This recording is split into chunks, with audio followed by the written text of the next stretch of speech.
It's time for the Phil Ferguson Show.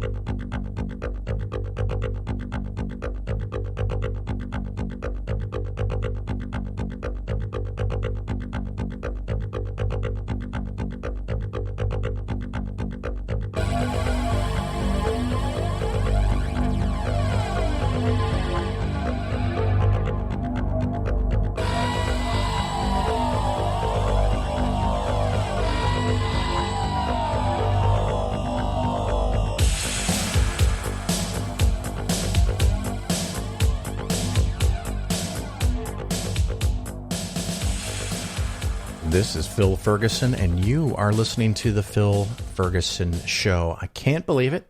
It looks like I'm getting a show out in about a week, at least a week after the last show. So great times here. We're going to talk to John W. Loftus about religion and philosophy and the fact that Jesus never existed. So you're going to want to make sure you listen to that. On a really weird, random side note, just a couple of nights ago, we had a little fire in the back patio. We had this camp stove kind of fire pit thingy we bought. It's called Solo Stove. No, I'm not getting paid anything for it. I actually did buy it. As a matter of fact, I bought it like 2 years ago, and it sat in the garage, and we finally dug it out and threw some wood in it. And it's kind of a neat thing because it's designed, it's stainless steel, and it's designed to pull air in from the bottom and go up through the top, and it has a double wall that lets more air come out near the top, which is supposed to, and it does, ignite the very smoke itself. So it's they call it smokeless. I would call it very low smoke, because once you get your fire going, man, it's like 10% of the smoke I would normally get for a fire. The thing that's kind of weird about it, though, is that when you're sitting around it, because it's so hot and because of the airflow, the heat goes up. It doesn't go out, because it's like like a barrel, like a drum, oil drum or something, a little smaller. But so the fire's inside of it, so the heat doesn't come out to the side. So it was kind of a bummer. We were sitting around it, and this incredibly hot fire, but we were cold. So it does what it does, and it's kind of cool. The thing that was really weird is I went to put one of the last logs on the fire, and like normal, I'd put my hand over the fire and try to sit the log on it carefully, and you always have to be careful with fire. But I've done this many years. All my life I've been around campfires, and because this thing is so fucking hot, it burnt the hair off the back of my hand. I shit you not. And I smelled it before I even felt it. It was so freaking hot, just in a flash, and every single little hair on my the back of my hand and maybe an inch past the wrist was all fried, man. Just these little balls, like the hair's all melted. And if you've ever smelt burnt hair, that's extra fun. So very weird effect. So it is stupid hot. I mean, I don't know what the temperature is, but a foot or so above the flame was way the fuck hotter than a campfire. But sitting to the sides, not hot. So I don't know, maybe we'll buy a more conventional fire pit that has some holes on the side to let heat out, so you can get the enjoyment of sitting around the fire before we get to our hot summer days here in Chicagoland. Other fun things. Tonight I was supposed to go to a concert for the Lords of Acid. No, not going to be able to do that. That was canceled weeks ago. And of course, I had planned on around the 18th of April to go to Italy. That is clearly not happening. We are sequestered in place. My daughter and I went to the local park where there's almost always nobody to shoot a few hoops at this kind of half basketball court. And the city had announced they were closing them. I didn't know that they had already done it. Basketball courts, they put boards over the hoop and zip ties. So I assumed they'd take the nets down. And as long as it's just my daughter and I mean, we live in the same house, it's not anything different. But yeah, you can't play basketball, and the playgrounds are closed, which makes a lot more sense to me because all the kids climbing on the equipment and the new kids coming a few hours later.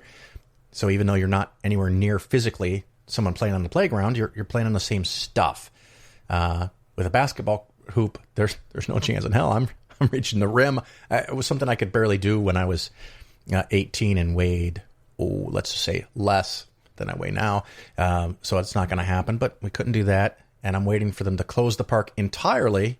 The park that I normally go to is completely empty, and I throw Frisbees over this big grassy field, but I'm waiting for them to put up signs that that's closed and I can't even go there because some people have showed up in groups of 8 and 10 to practice baseball, or I saw a group of girls the other day doing a dance routine out there, and that's not cool. I mean, it's one thing for a person to be there or walk through the park, but if you're hanging out with a group of people, that's bad mojo in the days of coronavirus.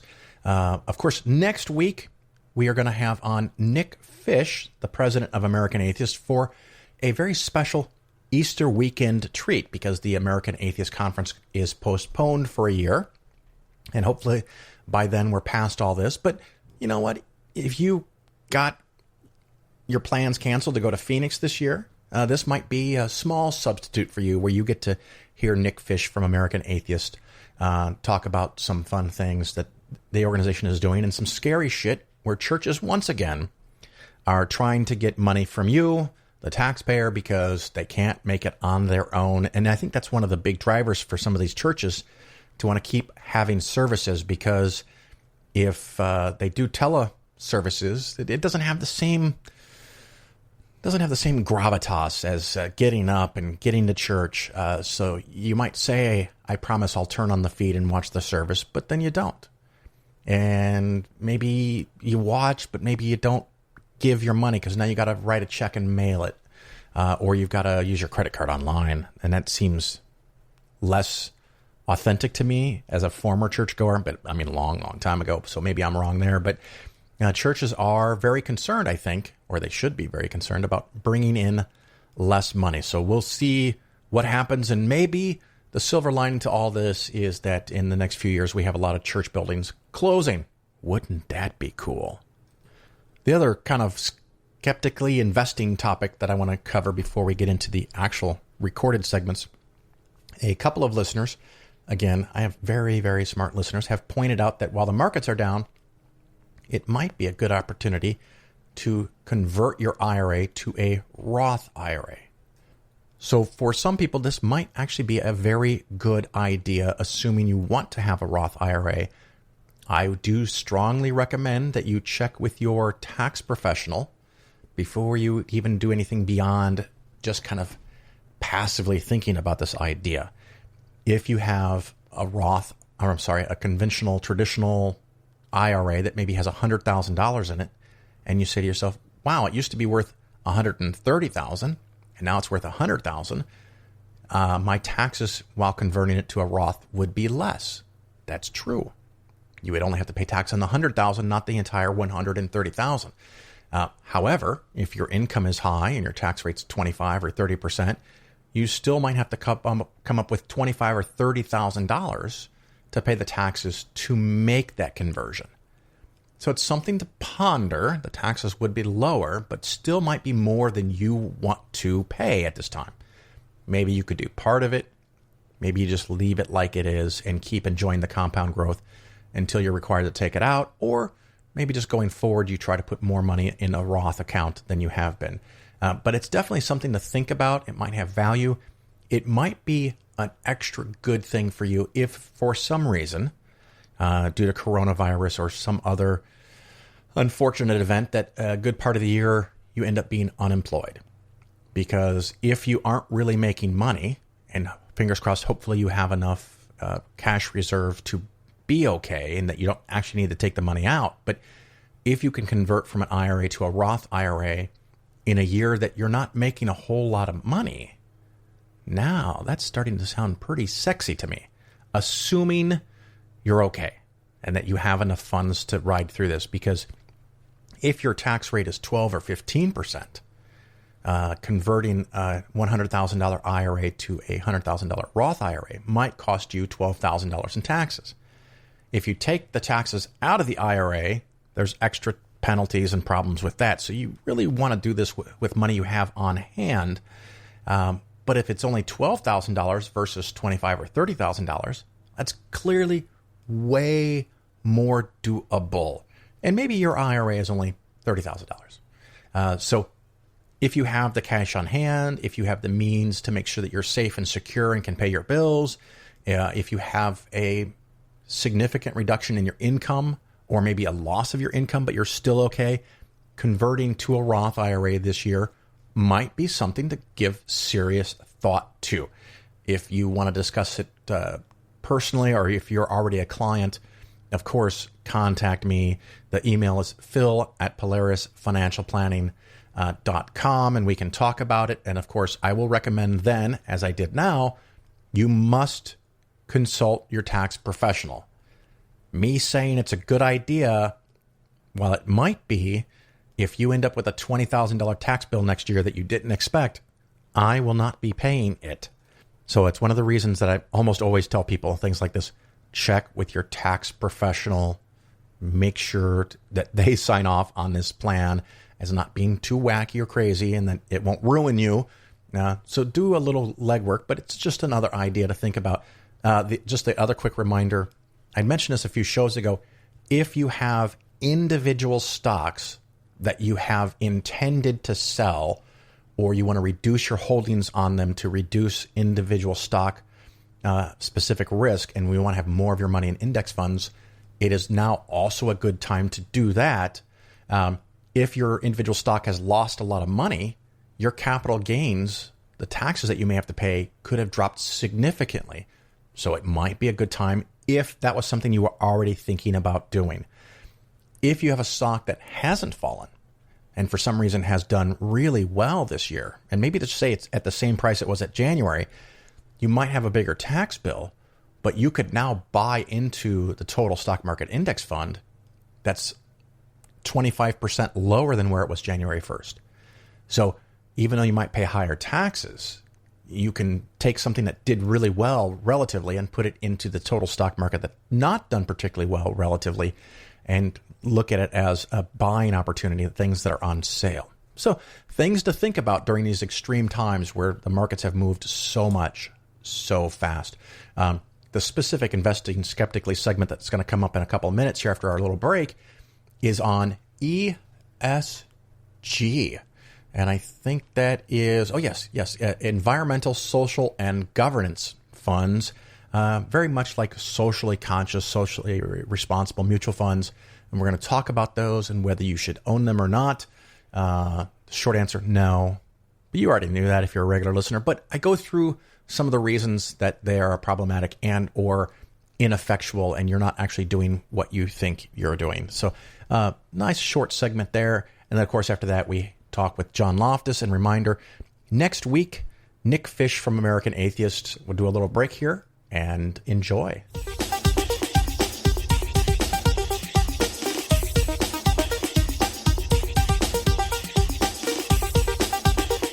I still have a dream. It is a dream deeply rooted in the American dream. I have a dream that one day this nation will rise up and live out the true meaning of its creed. We hold these truths to be self-evident, that all men are created equal.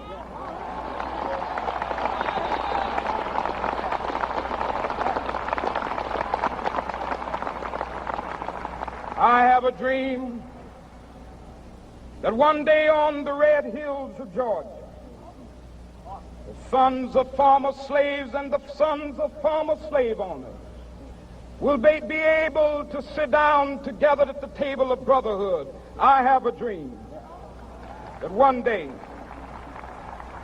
even the state of Mississippi, a state sweltering with the heat of injustice, sweltering with the heat of oppression, will be transformed into an oasis of freedom and justice. I have a dream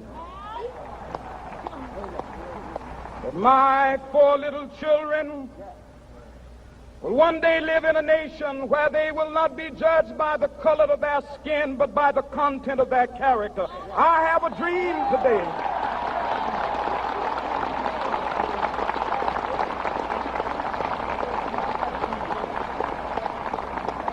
I have a dream that one day down in Alabama, with its vicious racists, with its governor having his lips dripping with the words of interposition and nullification.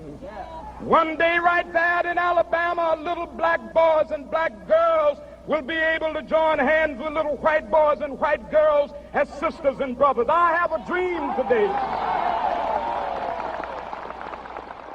You're listening to The Phil Ferguson Show.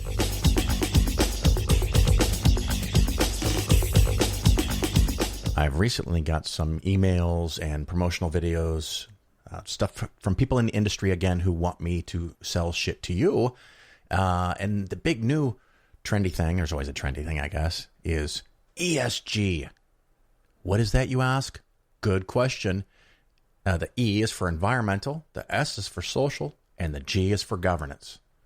So they're going to look for companies that have good environmental habits, good social policies, and good corporate governance, as opposed to looking for companies that have really shitty corporate governance. Anyway, and this is kind of a new spin-off, or maybe the next generation of what was called SRI, socially responsible investments, which I've covered in great mathematical details a couple of years ago. And if you guys want, maybe I can dig back into that again. This is a similar kind of thing, and they're just putting a new spin on it. And it's a rapidly growing part of the investment industry, if I am to believe the people who are selling it. And I'm not sure that I do. So I thought it'd be nice to look for some data. So I started looking for some data.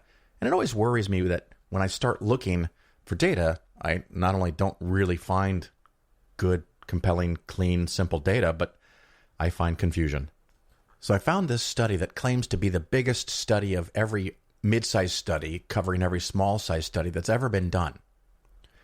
And it has here the search for the relationship between environmental, social, and governance criteria and corporate financial performance can be tracked back to the beginning of the 70s. And I'm like, okay, maybe it can. ESG and corporate financial performance. Well, what is corporate financial performance, you ask? And we'll get to that in a minute. But I want to go on and read a little bit more of this abstract. You're going to love this. This is a great quote. The largest previous review study analyzes just a fraction of the existing primary studies, making finding difficult to generalize.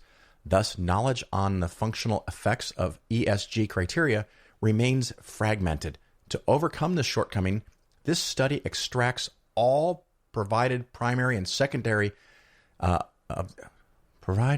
is it? Wait, I'm going to try it again. This study extracts all provided primary and secondary data of previous academic review studies. Through doing this, the study combines the findings of about 2,200 individual studies. Hence, this study is by far the most exhaustive overview of academic research on this topic and allows for generalizable statements.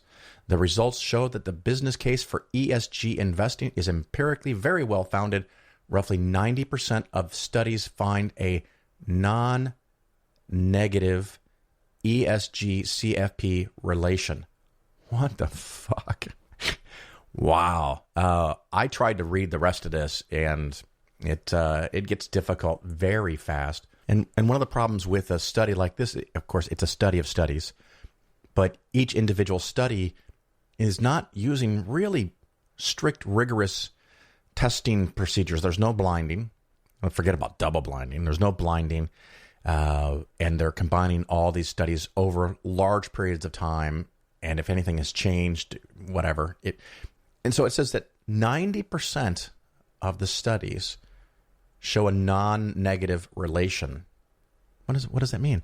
Non-negative relation. That means 90% show a positive relation? No, because there's a lot of studies that have mixed results that don't show a positive or a negative relation. And so they count those, all the mixed results, in the non-negative, because they didn't actually come up with a negative relationship. They came up with a non-relationship. So they count those as the non-negative results. And so if 20% have positive and 10% have negative, and the rest is in the middle, one could righteously say that 90% are non-negative. Well, yippee-ki-yay. Okay, so that's That's a problem. You've got a meta-analysis, which can have its own problems, which I'm not going to go into here. You have problems with the underlying studies, which I'm not going to go into here. And then you have this verbiage soup of the relationship between ESG, which is environmental, social, and governance things, which are always decided arbitrarily. There's not a criteria that's easily found and measured of whether a company is being good environmentally. And this is one of the big problems I had with socially responsible funds when I talked about them in the past. One group of investors or investment managers could say that Apple is great for the environment, and another one says because they mine all these precious metals, they're not good for the environment. Oh, okay.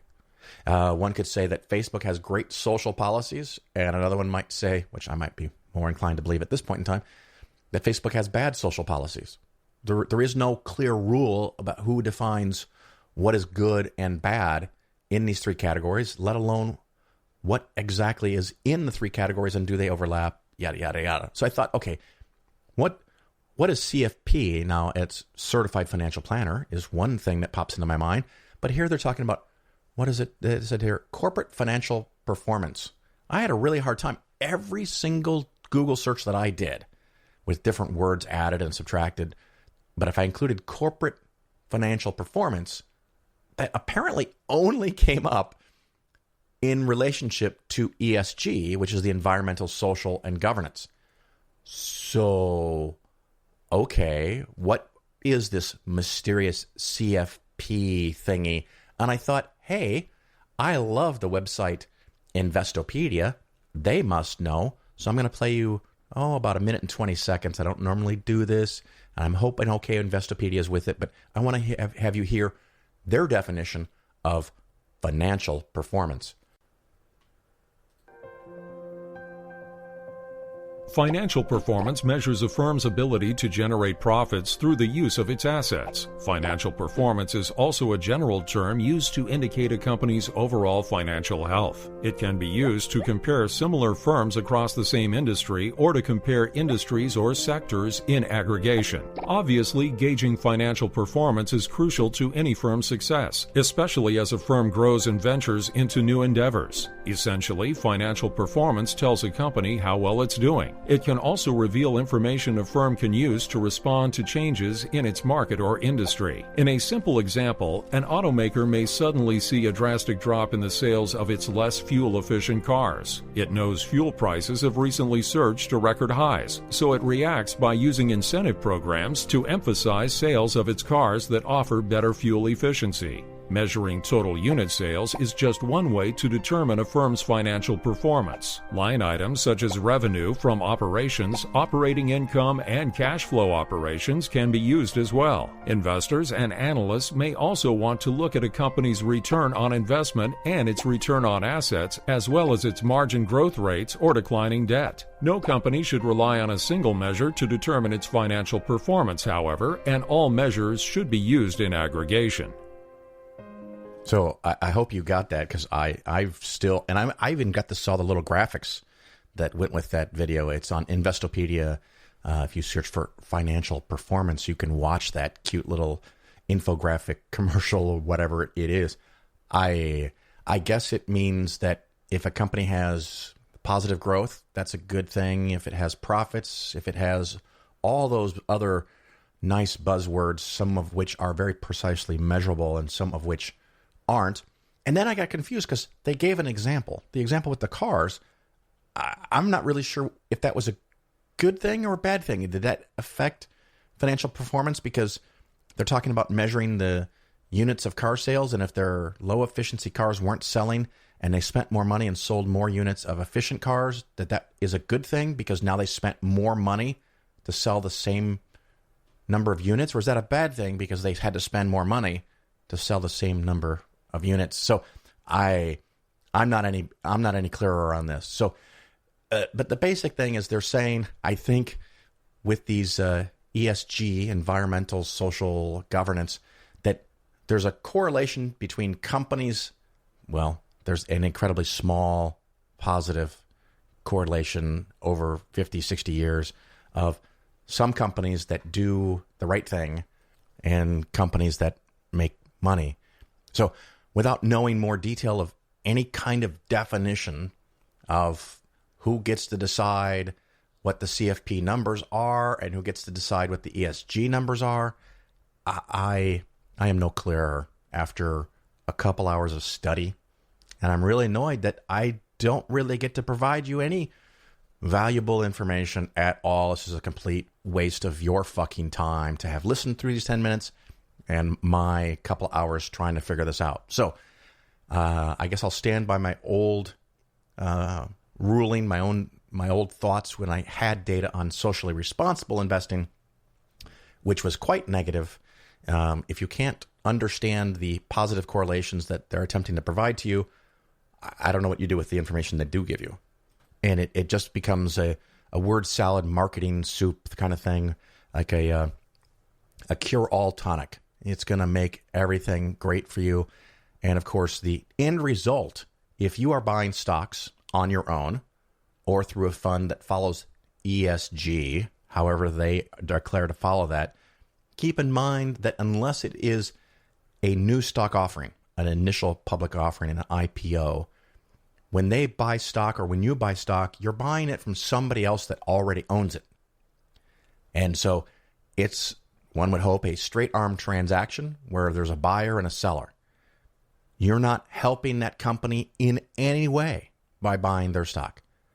You're not hurting that company in any way by not buying the stock, because you're nobody, and this fund is nobody compared to all the big funds that are out there and all the big companies that are out there. And if enough of us got together and agreed on one set of rules, whatever they might be, and all did that with our dollars and avoided, let's say, Philip Morris Tobacco Company, we could do that, and eventually, if enough of us do that, the price of that stock would go down. But then there will always be somebody who says, wow, that stock is now considerably lower than it should be because all these people are avoiding it, and they go buy the stock on discount.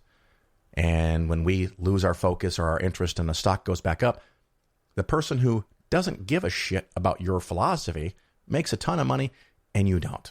So it's a weird thing. So you either don't have an effect, or I think you can argue if you do have an effect, it doesn't matter. But anyway, that's some random useless thoughts on ESG investing.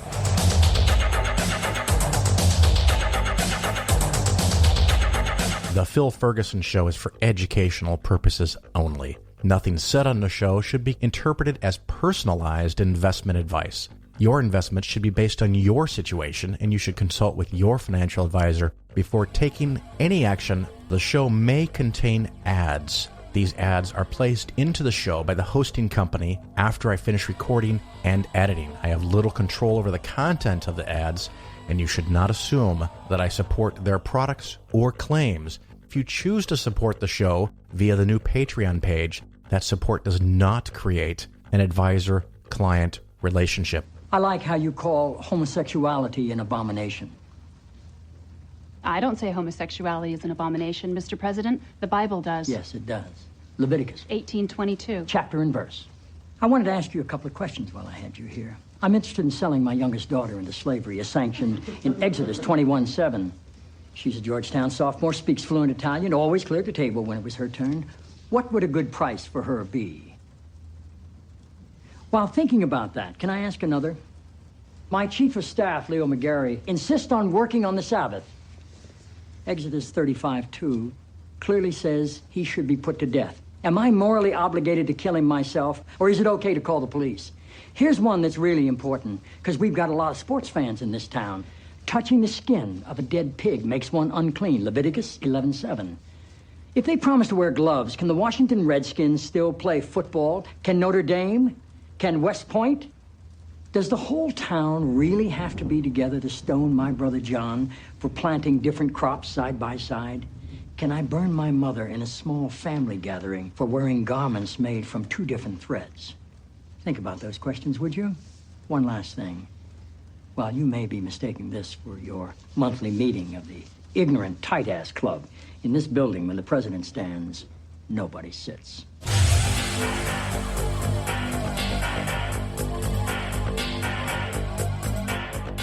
All right, everybody, it's that time of the show where we get to talk to our special guest. And as I promised earlier, today's very special guest, someone I've known, I think, close to 10 years now, John W. Loftus. How are you, sir? I'm doing great. And in case, just by some fluke, just one of my listeners does not know who you are, I'm going to go over a little bit. I'm going to talk about, it's like a dozen books, maybe 10, starting way back in 2010. And I think I actually knew you before 2010. The Christian Delusion, Why Faith Fails, The End of Christianity, Why I Became an Atheist, The Outsider Test for Faith, which is something that I think you have managed to permanently lodge an idea in the lexicon of skepticism. So congratulations on that. That's awesome. God or Godless, Christianity is not great, How to Defend the Christian Faith, which cracks me up. You're telling apologists how to do it better. Christianity in the Light of Science, Unapologetic, which I actually did read that one as well, and The Case Against Miracles, which is, you've written part of it, but the beautiful thing about this is that you edited this, and it's got many wonderful authors. So let's talk about that a little bit, and then we can circle back to the old books later. Yeah, okay, that's fine. Let me just comment. I think that this, The Case Against Miracles, I think it's probably the crowning work of my publishing career. I like it so much. Of course, I've always liked every recent book of mine. I've always liked that. But I think this is, if you're going to get one work of mine, get this one. Yeah. Yeah, because you do summarize a lot of things that you've come up with over the last decade, at least in writing, and I know you've been doing this longer than a decade. But some great stuff. And let's see, I'm going to have it on Kindle. We were talking about this before the show. I want to go to the table of contents just to talk about some of the people that you have writing in this. Of course, you have yourself, David Corner, Matt McCormick, Darren Slade, Valerie Tarico. I think I've talked to her on the show before. Robert Price, and Abby Hafer, who's been on the show a couple times. Talk to us about how this happened. How did you get all these people? Well, I'll be honest, first off, I don't always get everybody I ask. Sometimes they're busy. I would have liked to have Hector Apelos in this book, but and so, busy, or in his case, I think he's kind of weak from sickness, so that's concerning to me. So, but those I did get, I'm grateful for. They seem to fall quite nicely in line, with the theme of the book, and I think it more than adequately disputes Lee Strobel's book, The Case for Miracles. Although when I started editing this book, when I first started getting the essays together, I hadn't known of his book yet. Yeah. So I don't know most things, but I'm really happy about that. They just were there and they said yes, and I'm deeply grateful for that. Yeah, it is a wonderful book, and I can highly recommend it. The problem I had is I'm really lame sometimes scheduling guests, and you only agreed because I only asked you yesterday. So I read just your section, so we'll focus more on that, because at least that way I have a slim chance of sounding intelligent. And there is definitely plenty to talk about just from your sections. But I will recommend to the readers that if this is a topic that interests you, there is a lot of good content. And the beautiful thing, the other authors, because I skimmed a little bit, come from a little bit different perspective, which I think is a perk, because it's not just John talking to you, but it's a lot of good stuff. And I'm looking at chapter 3 now, where you're talking about extraordinary evidence and a heavy reliance on Hume, very well-known philosopher from a couple of centuries ago, who had it pretty straight. And you use a lot of his stuff. And you talk about, an ordinary claim can have ordinary evidence. If I tell you I ate a ham sandwich for lunch yesterday, who gives a shit? You just believe me, because it's Exactly. an ordinary claim. An extraordinary claim requires extraordinary evidence, and I don't know if this was Hume or you taking it that one step further. I think maybe both. Is that a miracle by definition? I think depends on who's defining it. Is the most extraordinary. It's beyond extraordinary. It's Exactly. supernatural, and so you need evidence beyond that? Walk us through that thought process. Yeah. I think that some people just don't understand that that's Hume's distinction, not mine. Although, I think I did justice to it. The ordinary claims about ordinary, we only require ordinary evidence is palpably, obvious. Yeah. It's the extraordinary claims, and I gave a couple of examples. Richard Carrier saying that he owns a rocket and it's in his backyard, or that's an extraordinary claim. It's within the realm of doable, nature, but it's not going to be too likely that he's got one, because it requires a lot of knowledge. It requires a lot of money. And so that's going to require something more than merely him saying it, even if he is otherwise trustworthy, if you consider him otherwise trustworthy. But now that's an extraordinary claim. It requires a whole lot of evidence to show us that that's the case. But a miraculous claim is even beyond that, because this is a claim, this a rare claim that is beyond nature.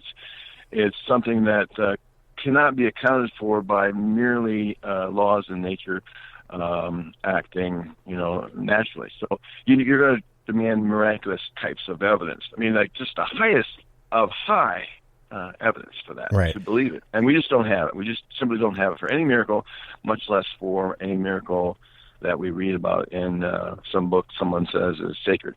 Well, and I think these were your words. I sometimes had a little trouble following because you have so many citations, and that's probably my problem as a reader, because I'm not the best reader. No worries. But you were talking about, I think, winning the lottery, and sometimes people say, "Oh, what a miracle!" That's not miraculous at all, because people win the lottery all the time, right, and it doesn't violate any natural law in any way. Yeah, simply, there's different kinds of evidence that could prove that. One is showing up with a suitcase full of $100 bills. Well, see, here's evidence that I won that, and I don't make much money. But that might not be the only evidence you could use to show you won the lottery, because you could have stole it. So you show the validated ticket, or if you go on TV and they award you the money live in front of people, those kinds of things would be easily obtainable to prove you've won the lottery. And it happens all the time. I mean, someone eventually will win the lottery. I know they've increased the odds of winning the lottery in recent years in order to generate more money for the government. But still, somebody eventually will win that. By contrast, when it comes to levitating, I like to use the word levitating, or even a virgin birth. We have no known previous cases of that. I mean, no verifiable cases of that. So, yeah, that would require a whole lot more evidence than testimonial evidence. Someone says, "I saw this guy levitate." "Oh, you did you? Under what conditions?" Blah blah blah. Well, that's just still not good enough to think, that somebody levitated. How about, you got anybody else who would testify that? And he'd say, "Well, maybe one more, my wife." That's just not good enough evidence when you're talking about violating the laws of nature. Yeah, especially if you have 500 people say that someone levitated and they're all at the same magic show. Well, yeah, exactly. That's true too. Yeah. That's still that's not the kind of evidence. And David Hume would say, since we're talking about an extraordinary event beyond extraordinary events when it comes to miraculous, claims, then you're going to need miraculous evidence for it. Of the evidence of the highest quality. And even then, if you were to come up with 10,000 people who said, we saw this, which, by the way, that's a hypothetical. We'll never come up with that hypothetical. That's the whole problem with these hypotheticals. You can make them up, but we never find any instances of them. So I need to mention that. But if we saw 10,000, if we had 10,000 people, you talk to them personally, and they all describe the same story, which they never do, of the event in question, and even then, a person would be rational, according to David Hume, to say, well, there's beyond this mere testimony. You could be duped, you could be drugged, you could be in collusion, you could be perpetrating a hoax to just prove, some lie. It would be better to suspend judgment. That's what his argument was. And some people object to that. Yeah. And that's not. But that's not my argument. My argument isn't to deal with hypotheticals like that. And so somebody might say, well, under those conditions, would you believe or not? If you don't, you're irrational. And so they'll come up with a lot of those things. But that's not the argument. The argument is that it never happens. That's the kind of evidence that might possibly cause us to suspend judgment. But even that never happens. You just never get to one of those. And I think as far as this chapter is concerned, you summed it up very nicely. Let's see here. What believers must show is that an alleged miracle could not have happened within the natural world because it was impossible on naturalistic grounds alone. Then they must turn around and claim that such an impossible event took place. I think that kind of goes with Hume's self-refutation idea that you have to prove that it's impossible for this to happen and then turn around and prove now that it did happen. Yeah. Prove is a strong word. I'll accept that, but probably that it would say, even if it is my word, sometimes I say things I might want to describe differently. If you have to show it's probable, yeah, and then you have to say it's improbable at the same time. It's improbable to have happened within nature, and yet it's probable. It probably happened. That's crazy. What you take away with one hand, you give to the other. It's like it's just. It's really something that doesn't happen. We don't find that in nature. I like it. Now I'm going to jump to section 6. And again, this is all meant to be, fun and informative and tease the readers or listeners to go get a copy. You also talk about the failure of Christian apologetics, and you talk about all the different categories. But your first category, and this struck me. I love the way that you put this together. The first section, the first way to kind of argue for the existence of Christianity or Jesus or God or whatever is by using facts, I guess. I'll shorthand it that way. But you claim that 80% of apologists don't do it this way. Elaborate on that for us, please.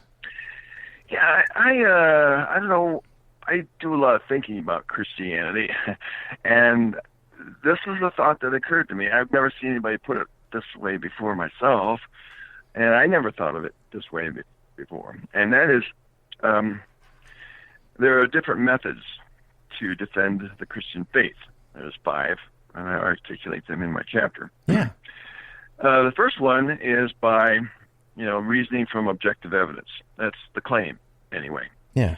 And the subsequent methods, the other 4, are a denial of that. They deny that they can reason from objective evidence to show Christianity is true. And I got to thinking about that. These are different apologetics. Like, for instance, I labeled them too. Yeah, you have like, special pleading. Yes, apologetics based on special pleading. There's apologetics based on subjective experiences. There are apologetics based on prior conclusion, assuming what needs to be proved. Yep. Yeah.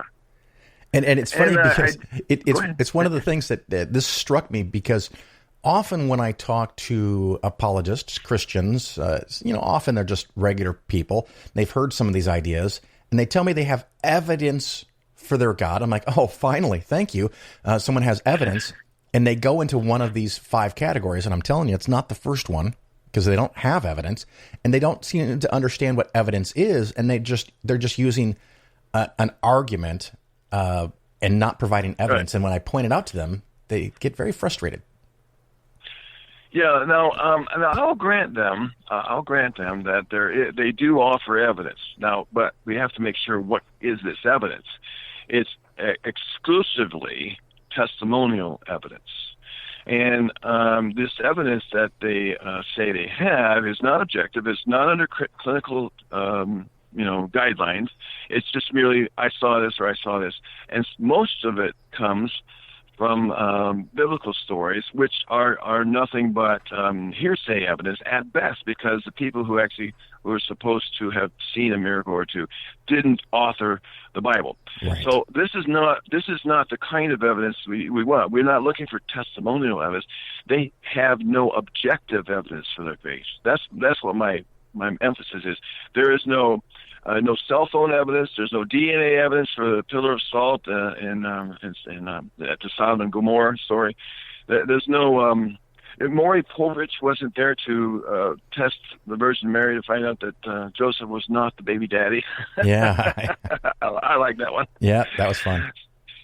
So they don't have any. There's no objective evidence for their faith. They're just really, and the kind of evidence that they do point to is merely consistent with what they believe. It does not confirm what they believe. Like, for instance, if there is some kind of supernatural realm or being or force, that's consistent with their claim, of a God. That's consistent with their claim of their God, but it's not confirming of their claim of their God, because all other believers who believe in God will use that evidence to confirm their own faith. And so what we're looking for is confirming evidence, and it's got to be objective evidence, and they have none of that. And I think this is a great time for me to bring up the one thing these people are failing to do is to use your test, which I think you coined, and tell me if I'm wrong, the outsider test for faith is that look at your specific religion and pretend that you're not already in it. Right. If you're a Christian, the arguments you use against Judaism, against Hinduism, against Islam, would those arguments have the same weight on the stuff that you believe if you didn't already believe it? And I think that's just damning, because most people can't survive it. It's a great way of looking at it. That's why religions are propagated mostly by indoctrination into families who indoctrinate their children, or by superstitious people who already have some kind of superstitious ideas, and somebody comes along and tells them their story, their religious story, and they like that story. Basically, I like this story. God came down and died for me. Yeah. Wow, that's really cool. That means I'm special. It's a narcissistic faith. It's one of the biggest narcissistic faiths of them all, because God died for me. Whoa, that makes me special. Well, one of the things they like the story. That's it. Boom. Yeah. One of the things I like to do is when someone gives me an argument, is I'll ask them if that was the argument that convinced them that God was real. And almost always they say, "Well, no," and I go, "Well, then, perfect. Why don't you tell me?" It never is. Yeah, tell me what logic convinced you. Right. Yeah, it's a story itself, and the best story is going to win out, because if you're not looking for objective evidence that confirms a faith, because they're just not doing that. They're confirms rather than is consistent. What I mean. Well, so they have not. They just have not. It's a story. I like this story, and then so what they'll do is when you point that out, and you probably have experienced this yourself, they'll say, no, I don't want to hear that story. They'll say, I don't like this story that I'm a sinner and I need saved. That's what they'll say. No, it's the exact opposite, won't they? Yeah, that's funny. Now, one of the things that you can do, and if you write another book, and since you're writing one per year, it's probably likely. I have actual evidence that you're writing books. If you use this phrase, I want a citation. My phrase. My phrase is that. Go ahead. Well, I've used that phrase myself. No, the phrase that I want to tell you is that. Oh, okay. Apologetics doesn't have to have good arguments. It only has to have good enough arguments, because it's used by somebody who already believes to prop them up. It doesn't pass your own outsider test. It has to pass the insider test. And that's what I mean by it. It's good enough, because they hear it and they go, oh, yeah, it makes sense that, was it Jephthah who burned his own daughter on a pyre? Yeah. And they go, oh, no, he didn't really burn her. She went to go be a nun. That's what he meant by giving her over to God. They'll change it, yeah. And it's not a good argument, but it's good enough, because I've actually had people tell it to me with a straight face, and I look at them and I'm like, are you insane? Do you hear what you're saying? But it's not good. It's good enough. Yeah. Good point. Yeah, chapter 18. This is my favorite of the ones that you wrote, just because, and this is a Phil thing. Sometimes philosophy and logical arguments, they're not my strength. You do a much better job at it, and I'm delighted that you and people like you are out there having those arguments. But chapter 18, the resurrection of Jesus never took place. Now, this is right up meat and potatoes because the evidence in the Bible is so comically weak. Right. Let's go over some of that. What are things? And I know you have some of them off the top of your head, so I'm not going to quote you from the book. What are you thinking? Well, again, there is no objective evidence for the resurrection of Jesus. You have weak testimonial evidence found second, third, fourth hand in say Mark's gospel, which is the first gospel, and Paul's letters. Of course, Paul, we don't even know what he means by resurrection. We have to debate that out. Yeah. You know, and the Mark's gospel doesn't have a scene where, you know, Jesus appears to them and says, "Here I am." No, all they have is an announcement, and the women incredulously leave the supposed empty tomb, and they went and they told no one out of fear. Well, this is a rounding, you know, evidence that you know, nobody should accept. Yeah. So it just has no objective evidence. Basically, it's just there's stories that were repeated about other gods and goddesses, like the god Jupiter. You know, his sons were born of a virgin and they resurrected. So we need more than just okay. Here's what others are claiming about their gods and goddesses, and so let's just have one of our gods and goddesses do the same thing. It's a funny thing because I even remember as a kid the idea that Jesus was put in a cave. Why? I mean, this guy is a criminal, and he was. And of course, I don't even think that Romans used giant T-shaped devices. I think they put people more likely on a spike, puncturing one lung so they could slowly suffocate over a day or two in the heat. There's good evidence for that. Yeah, but, you know, they take this guy who's a common criminal and rabble-rouser and causing trouble for the Roman Empire, and they take him and they put him in a cave. How many caves are there? I mean, they killed a lot of people back in those days, and this is the one guy, the one criminal that they thought, hey, this guy's special, and we're going to put him in a cave with a big stone that is so heavy 2 women can't roll away. What? It just whimsical. It is. It's you know, so many parts of the story are unbelievable. The Gospels themselves are derived from one source. Mark's gospel probably at best, and you know, just reading through it should tell us that there's something else going on here, and there is. It's a lot of fiction going on based on some Old Testament misinformed prophecy, based on some pagan ideas throughout, like hell. You know, it's clearly antiquated. You know, notion from previous generations. You know, and there's just so much there that that's not there. I think I opened a chapter and I said, "Here's what we want to know, but doesn't exist." Like there's no evidence of like what Pilate thought. There's none about what the rabbis thought.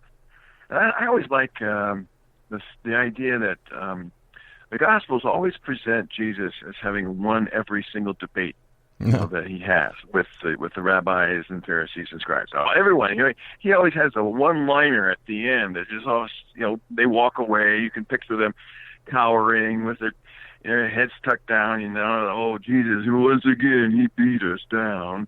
Well, that never happens in any debate. Have you ever seen any debate where that happens every single time? No. So it's clearly propaganda. Yeah.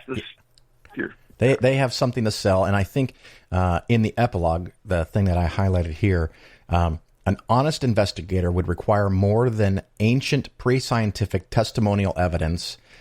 An honest investigator would require sufficient objective evidence. I thought that was a nice summary of all the stuff that traveled before, and it's just not there. They look for it. This is what we know from confirmation bias studies. They have been raised with it, and it's been imprinted deep in their minds because of the fear of hell. I mean, that's how you imprint something so deep in some child's mind. You say, if you don't believe you're going to go to hell, and they have pictures and they tell stories. And so it's imprinted deep. And so what they do the rest of their life, if they do anything at all, is they simply look for confirmation. But they're not looking for they're not looking for the truth. I mean, the first thing that goes up is a red flag whenever they hear, Jesus, didn't rise from the dead, or the Bible is full of lies, or forgeries. The red flag goes up because that's that mind kicking in, and they won't even entertain it. They'll shut down. I've been told by a cousin of mine. I said, "Hey, I'm going to be talking, a couple hours away. Come join me." He says, "I don't want to go and listen to your vile." Serious. Yeah, because he knows in advance. He knows in advance. Yeah. It's a thing that I have had people argue with me that will say, "Well, can we at least agree that Jesus was crucified?" And I'm like, "No." No, we can't. And it's such a trivial thing for me to deny, but because there is no evidence for it. The other thing I want to cover, I got two more topics. And we're running a little longer than I expected, but we're having great fun. So it's all good as long as you have time.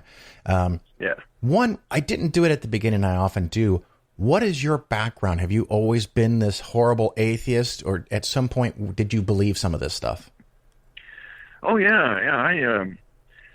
I was born and raised in the Catholic faith. I was juvenile delinquent for a bit, and I had a dramatic conversion, born-again experience, if you will, and went to study out my faith at Great Lakes Christian College in Lansing, Michigan.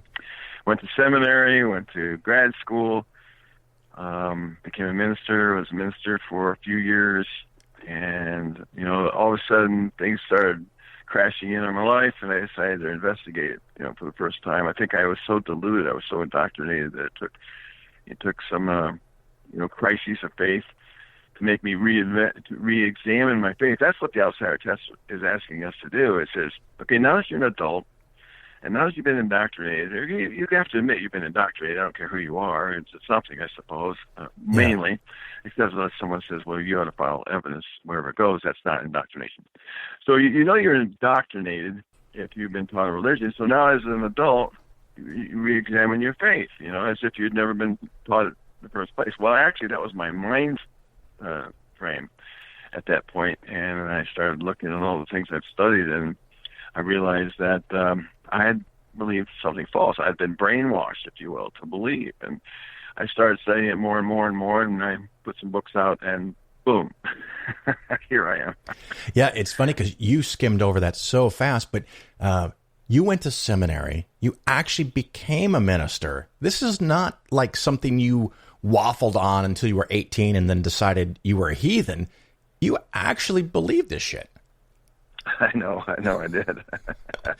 It's crazy, yeah. I don't know. People say, well, what changed? Well, I mean, it's a perspective, that's for sure. I started looking at, I guess you'd say I started being more honest with my faith. I think it's not that I was dishonest. I just couldn't see. I was blinded. And with a different perspective, the perspective that I share in this book that we're talking about, that you have to look for objective evidence, because because so many people are taught wrong from their parents. Why am I the exception? How could I be the exception? I have to examine this for myself according to the standards of objective evidence. Is there any objective evidence for the things I believe? And I like the story of the virgin birth. I mean, I really like to break that in on people to have them re-examine their belief in the virgin birth, and maybe they can use that same kind of perspective to look at the rest of the Bible. But in the stories there, Mary, of course, she claims, that the Holy Spirit talked to her, and she's going to have, a Messiah, king, whatever, as a child. And then Joseph, her supposed to be soon-to-be husband, he doesn't believe her, and then he falls asleep and he has a dream. That's explicitly stated in the Matthew's Gospel, that Joseph had a dream, and in his dream the Lord spoke to him and says, you should take this child as your own. He woke up and he said, oh, well, that's all the evidence I need then. Yeah. That's she must have been, with child from the Holy Spirit. I don't need any more investigation. I had a dream. and of course, that's crazy. I love how that story is so similar to ancient Greek and Roman stories of gods coming down and having their way with virgin women or non-virgin women and creating what they would call, I think, a demigod, born of God and human. Yeah, that's because the demigod is a halfway being between God and man. Yeah, and that makes them more fun for stories because they can get things wrong, like fig trees. But one of the other things I want to go over with you, a much more contemporaneous issue, and I know that you've posted about it on the wall, so I know you have some thoughts about it. We're in early April, and just days from now, we are going to have this very, very special event, which I am calling Easter Infection Day. What do you think about all these churches getting hundreds and sometimes thousands of people together in the midst of what may be the worst pandemic virus in a century? Dumber than dumb. Yeah. You can't make this up. It's stupid.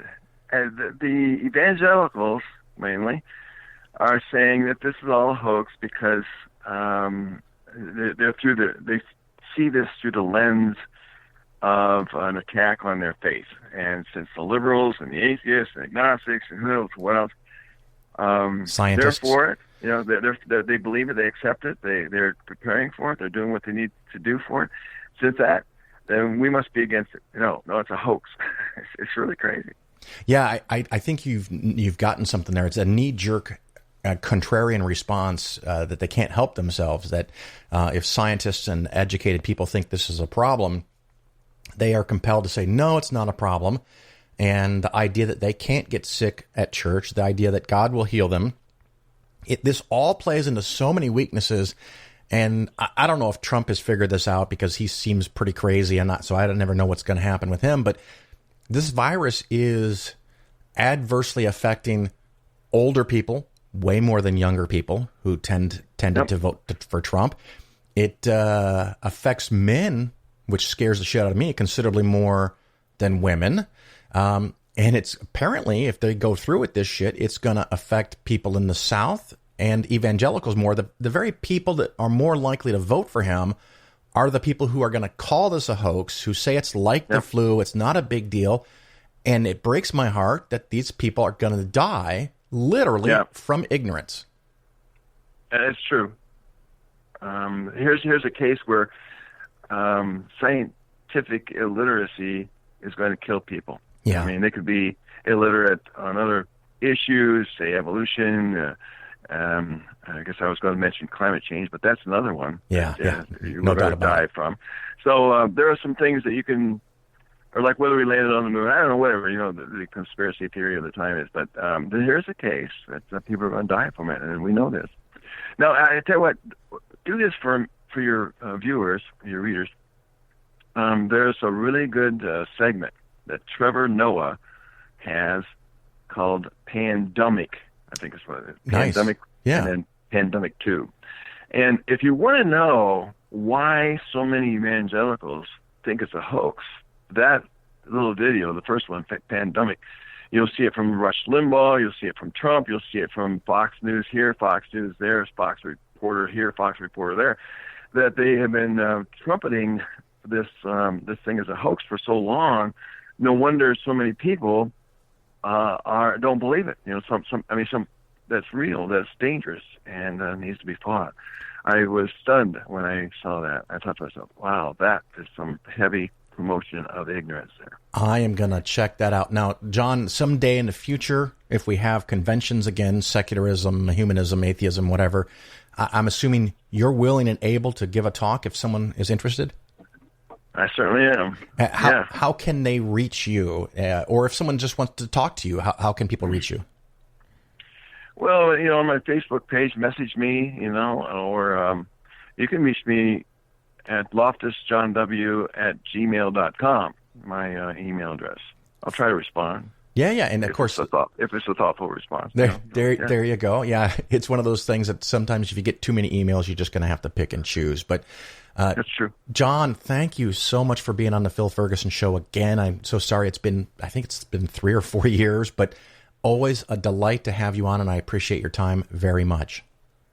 Well, I appreciate you. I won't. I can't thank you enough for interviewing me on my book Unapologetic, because you are one of few interviewees who got it, and I appreciate you from that stance as well. So glad to be here.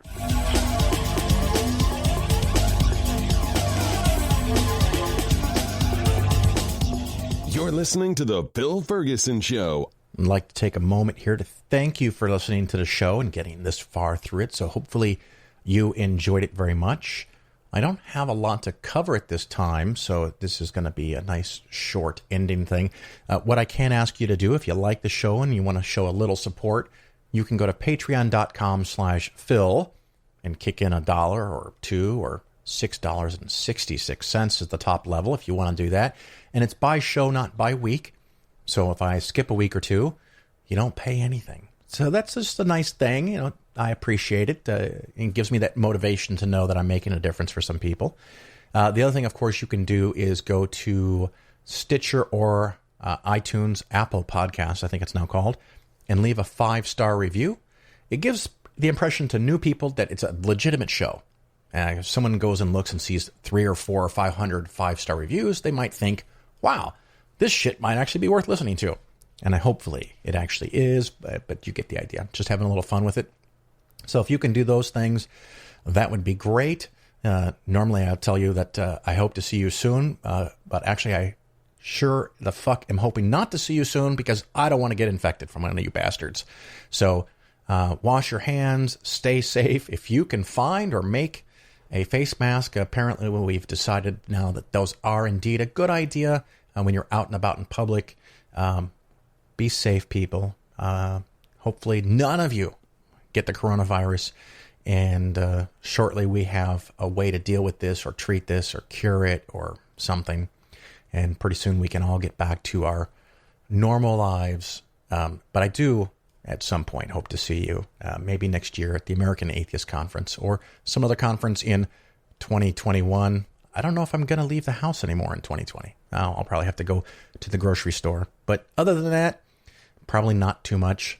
So thank you again for listening, and I do hope to see you at some point. Until then, ciao.